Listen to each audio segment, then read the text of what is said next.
ये कहानी एक छोटे से गांव में रहने वाली एक महिला रुक्मिणी की है, जिसे लोग चुड़ैल कहते थे। कहानी सच्चाई और डरावनी घटनाओं के इर्द गिर्द घूमती है, जो रुक्मिणी की मौत के बाद गांव में घटी। रुक्मिणी की कहानी रुक्मिणी एक साधारण सी महिला थी, जो अपने पति और बेटे के साथ गांव में रहती थी। वह एक खूबसूरत और समझदार महिला थी, लेकिन गांव वालों को लगता था कि उसके पास कुछ असामान्य शक्तियां हैं। लोग कहते थे कि वह जड़ी बूटियों और मंत्र तंत्र में माहिर है, जिससे वह बीमारियों का इलाज करती थी। उसके इस जान से गांव वाले उससे डरते भी थे और उसकी इज्जत भी करते थे। लेकिन कुछ समय बाद गांव में अचानक एक भयानक बीमारी फैल गई। लोग बीमार पड़ने लगे और गांव के कई लोग मर गए। गांव के बुजुर्गों ने इसे रुक्मिणी के तंत्र मंत्र का असर बताया और उसे सबका जिम्मेदार ठहराया। रुक्मिणी की मृत्यु गांव वालों का आशक और अंधविश्वास इतना बढ़ गया कि उन्होंने उन्होंने रुक्मिणी को चुड़ैल करार दिया और एक रात उसे पकड़कर गांव के एक पेड़ से बांध दिया। उन्होंने उसे बहुत मारा और अंत में उसे जिंदा जला दिया। उसकी चीखें पूरे गांव में गूंज उठीं, लेकिन किसी ने उसे बचाने की कोशिश नहीं की। रुक्मिणी की मौत बहुत दर्दनाक थी और उसकी आत्मा को चैन नहीं मिला।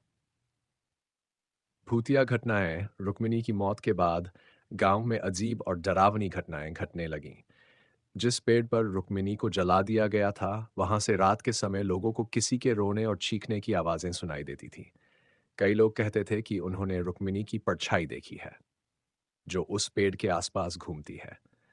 गांव में कई लोगों की अचानक मौत हो गई और कुछ लोग पागल हो गए। जो लोग उस रात रुक्मिणी को जलाने में शामिल थे, वे एक-एक करके भयानक तरीकों से मारे गए। एक व्यक्ति ने अपनी आंखों से रुक्मिणी की आत्मा को देखा और अगली सुबह उसकी लाश पेड़ से लटकी मिली। गांव का अंत धीरे-धीरे गांव के लोग वहां से पलायन करने लगे। गांव में अब कोई नहीं रहता था, लेकिन रुक्मिणी की आत्मा वहां आज भी भटकती है।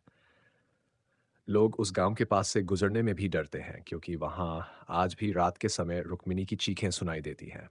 कहते हैं कि रुक्मिणी की आत्मा अब भी अपने साथ हुए अन्याय का बदला लेने के लिए भटक रही है। उसका बदला पूरा तब तक नहीं होगा जब तक उसकी आत्मा को शांति नहीं मिलेगी। इस घटना के बाद उस गांव का नाम बदलकर चुड़ैल का गांव रख दिया गया और लोग उसे भूलकर आगे बढ़ गए। लेकिन रुक्मिणी का बदला और उसका कहर कभी खत्म नहीं हुआ। ये कहानी एक चेतावनी है कि हमें किसी भी व्यक्ति के साथ अन्याय नहीं करना चाहिए, क्योंकि किसी की आत्मा की पीड़ा कभी ना कभी अपना बदला ले ही लेती है।